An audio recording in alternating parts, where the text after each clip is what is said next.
Hello বন্ধুরা, তোমরা সবাই কেমন আছো? আশা করি নিশ্চয়ই ভালো আছো। আমিও ভালো আছি। সকাল সকাল চলে এসেছি রান্নাঘরে। এই যে এদিকে ভাত বসিয়ে দিয়েছি, এদিকে চা বসিয়ে দিয়েছি। মেয়ে সকালবেলা কাজে যাবে 8:30টার মধ্যে। আগে সকালে চান ঠান করে ঠাকুর ঘরে যেতাম। এখন সকালবেলা উঠেই বাসি কাপড় জামা ছেড়ে, বাসি কাজ সেরে রান্নাঘরে ঢুকে মেয়ে 8:30টায় কাজে যায়।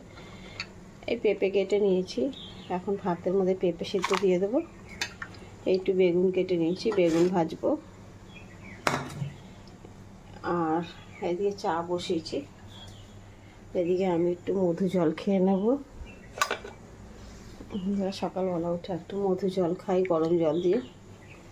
একটু গরম জল নিয়ে নিলাম।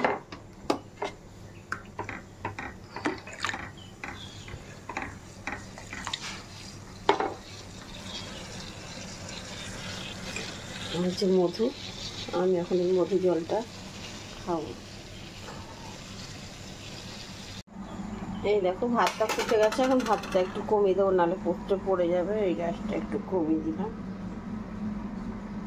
আজকে চা পাতা দিয়ে দিচ্ছি, চা একটু আদাও দিয়ে দেবো। এবার আমি একটু মধু নিয়ে নিলাম, 1 চামচ মধু। এই দেখো 1 চামচ মধু এই গরম জলের সাথে আমি গুলে মধু জলটা এখন খাবো। এদিকে হলুদ দিয়ে দিয়েছি, বেগুন ভাজা যা যা করে সবই করছি, তোমাদের সাথে শেয়ার করছি। ভিডিওটাকেও স্কিপ করো না, কী কী করি একটু দেখতে থাকো। একটু নুন হলুদ মাখিয়ে রেখে দেবো বেগুনটা।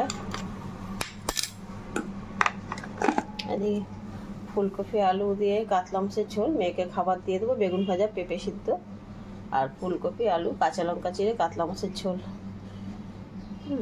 সাথে থাকো, দেখতে থাকো।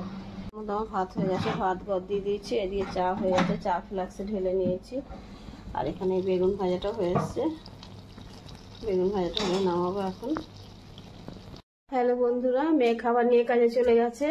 আমি স্নান টান করে এখন ঠাকুর ঘরে চলে এসেছি। আজকে বৃহস্পতিবার, বুঝতেই পারছো। এই দেখো আমি এখান থেকে উঠলাম সিঁড়ি বেয়ে। এই যে আমার ঠাকুর ঘর। এই ঠাকুর, এখানে মেয়ে ঘুমায়, ঠাকুর ঘরে মেয়ে থাকে। আর এই যে আমার ঠাকুর ঘর মোটামুটি গুছিয়ে গেছিলাম নিচে।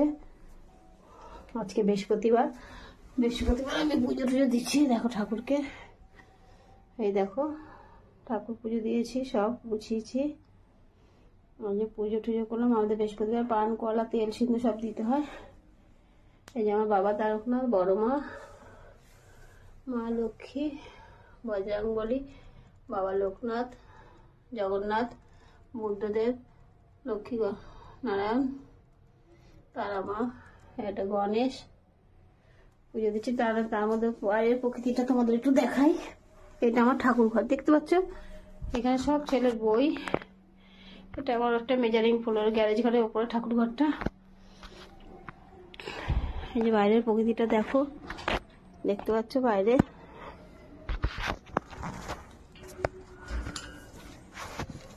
ওই যে বাইরের প্রকৃতিটা একটু দেখে নাও তোমরা। এটা আমাদের বাচ্চাদের প্রকৃতি। আজকে ভিডিওটা এই পর্যন্ত, বেশি বড় করতে পারলাম না।